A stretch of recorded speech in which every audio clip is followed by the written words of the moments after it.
Dans cette vidéo, je vous détaille 3 erreurs que j'ai commises en investissant et qui m'ont coûté très cher. En 2022, j'ai passé le cap symbolique des 600 € de dividendes par mois, ce qui est plutôt pas mal. Sauf qu'en vrai, j'aurais pu faire beaucoup mieux. Beaucoup mieux. Genre presque le double. Parce que des erreurs faites à l'époque où je débutais en finance ont contribué à diminuer mes résultats pendant des années. Oui, vous avez bien entendu, des années. Du coup, pour vous éviter de gâcher du temps et de l'argent, je me suis dit qu'il serait plus malin de partager ces boulettes avec vous. Car même si certaines vous sembleront évidentes, je sais que beaucoup tomberont dans les mêmes pièges. Alors, aujourd'hui, voyons les 3 pires erreurs que j'ai commises en investissement et comment les éviter. Ah, et la 3e, vous ne vous y attendez pas. Du coup, on y va ? Allez, on y va !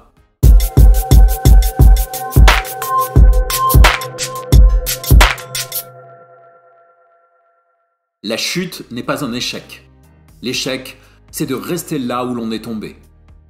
Oui, je sais, c'est un peu se la raconter que de commencer par une citation de Socrate. Mais bon, y a-t-il un meilleur moment pour la placer qu'une vidéo sur les erreurs d'investissement ? Bonjour à tous, et bienvenue dans ce nouvel épisode de 1, 2, 3 Richesse, la chaîne qui vous apprend à investir, même avec peu de moyens, et même si vous n'y connaissez rien.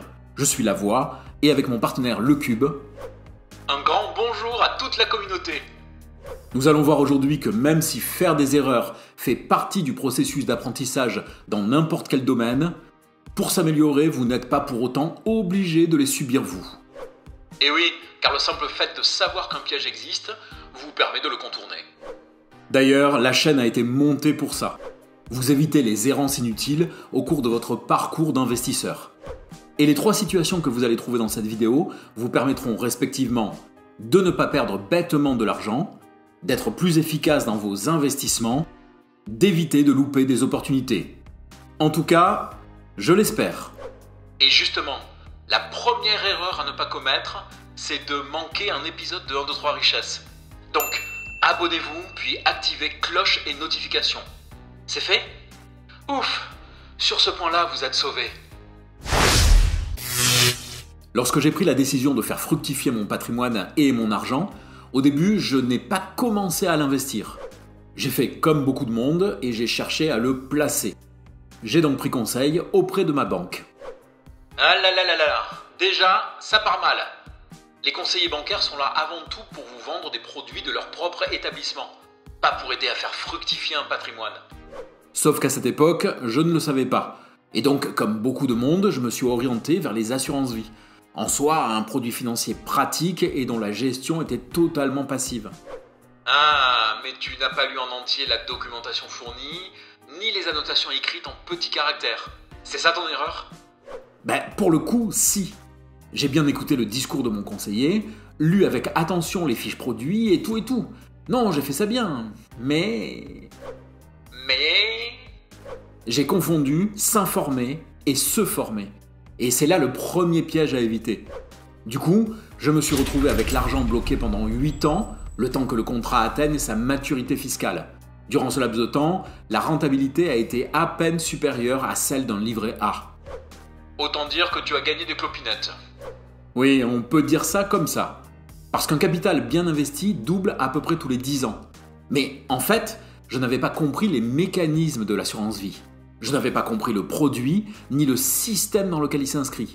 Donc, se former est vraiment la base pour être certain que votre argent sera vraiment au bon endroit. Mais encore faut-il savoir bien se former. Exactement. Déjà, avec Internet, l'excuse de la difficulté à trouver des informations ne passe plus. Ensuite, se former, c'est assimiler et comprendre les mécanismes liés à un type d'investissement. Et ça demande des efforts. Donc, regarder distraitement une vidéo YouTube, puis lire en diagonale un article d'un blog finance, ce n'est pas se former.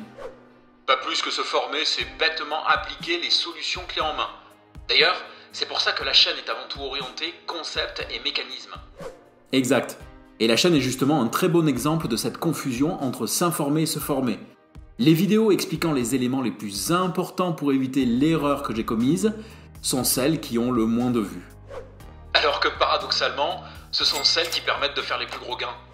Donc, Si vous voulez obtenir des vrais résultats, gagner du temps sur le long terme et éviter de perdre de l'argent, formez-vous. Formez-vous en permanence. Formez-vous plus que la moyenne. Formez-vous plus que les autres. Mais même pendant ce processus, ne tombez pas dans un piège plus pervers. La seconde erreur est beaucoup plus pernicieuse, car elle est contraire à tout ce qu'on dit sur la gestion du risque. Personnellement, je suis tombé dans son piège 2 fois, alors même que pour la seconde, j'avais déjà beaucoup plus d'expérience. Allez, Papy Grenier, tu nous la racontes cette histoire? Oui, ça arrive. Alors, en avril 2022, après plusieurs mois de transactions, les sociétés AT&T et Discovery concluent un accord visant à combiner les activités de Warner Media, achetées 1 an plus tôt par AT&T, et Discovery, donnant naissance à une nouvelle entité, Warner Bros. Discovery. Oh la vache, comme intro ça se pose là quand même. Attends, c'est pas encore terminé. Selon le deal, les actionnaires d'AT&T recevaient des actions de la nouvelle entité, cotées au moment de la transaction à une vingtaine de dollars. Or, je possède des actions AT&T. Tu as reçu des actions gratuitement? Oui, et même un sacré paquet. Comme Warner Discovery ne m'intéressait pas, je comptais les revendre pour encaisser le cash et les réinvestir ailleurs.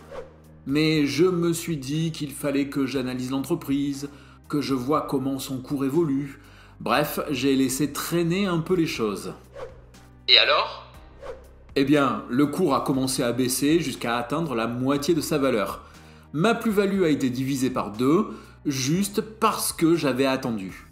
Donc, lorsqu'on prend une décision, ne jamais attendre avant de l'appliquer. Du moins, sans une véritable raison.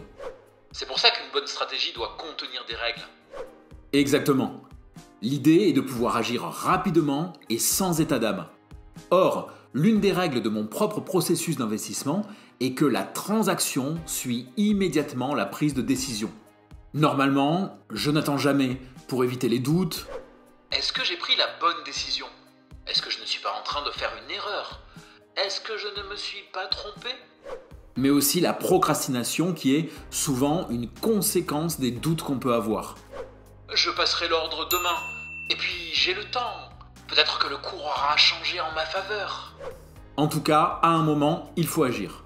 Et si la décision est mauvaise, c'est que votre processus d'évaluation a un problème, pas votre processus d'action.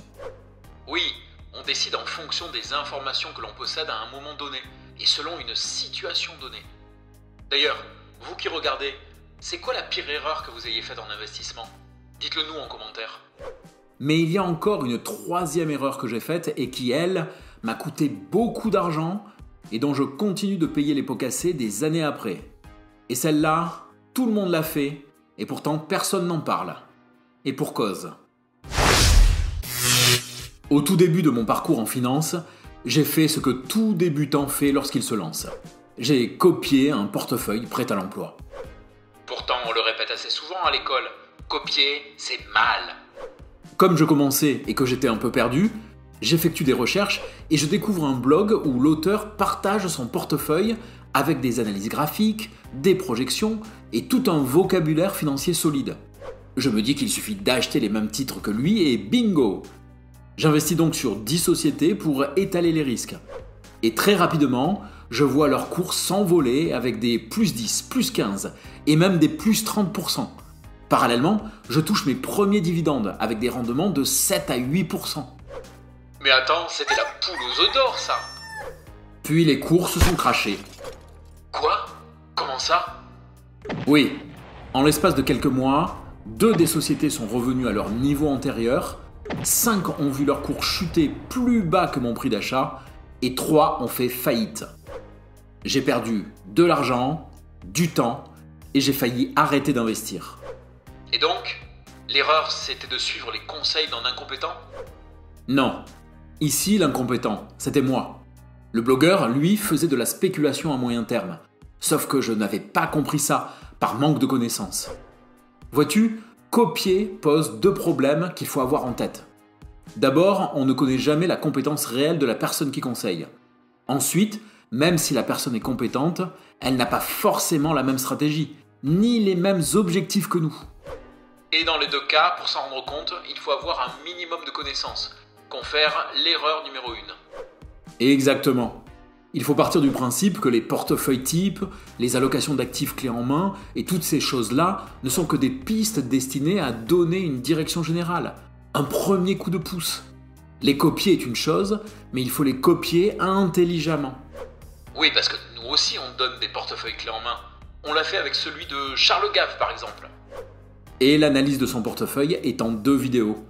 La première explique la stratégie du financier et la seconde donne le contenu du portefeuille. Celle qui a fait le plus de vues est la seconde, c'est-à-dire la solution clé en main. Maintenant, imagine ce qui va se passer pour une personne lambda qui ne connaît pas grand-chose à la bourse et qui copie à la lettre ce portefeuille en espérant obtenir des rendements importants à court terme. Elle sera extrêmement déçue car Charles Gave cherche avant tout la conservation de la valeur dans les situations de crise et non pas des gains hyper importants. Voilà. Un portefeuille est efficace par rapport à l'objectif de départ. Objectif qui est celui de son créateur.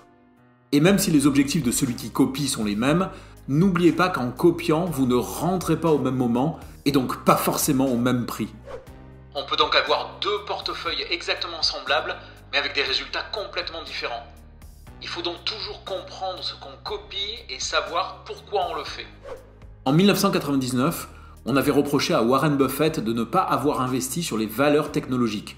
Tu sais, ce qui allait devenir la fameuse bulle Internet et dont on connaît aujourd'hui les conséquences. La raison pour lui était simple. Il ne comprenait pas aussi clairement le monde de la technologie que celui des boissons comme Coca-Cola. Des années plus tard, il est revenu sur ses attaques et a en tiré la conclusion suivante. Vous ne pouvez pas réussir en investissement si vous ne pensez pas indépendamment.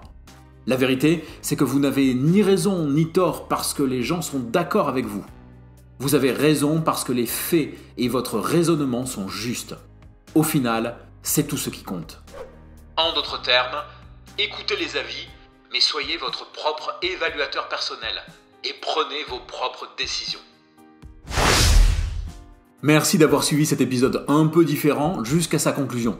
Je vous invite bien sûr à partager vos remarques et vos questions dans les commentaires. Si la vidéo vous a plu, vous pouvez mettre un joli pouce en l'air et également la partager pour aider à sa diffusion. On vous en remercie par avance. N'oubliez pas non plus de vous abonner et d'activer cloche et notifications afin de ne pas manquer une seule parution.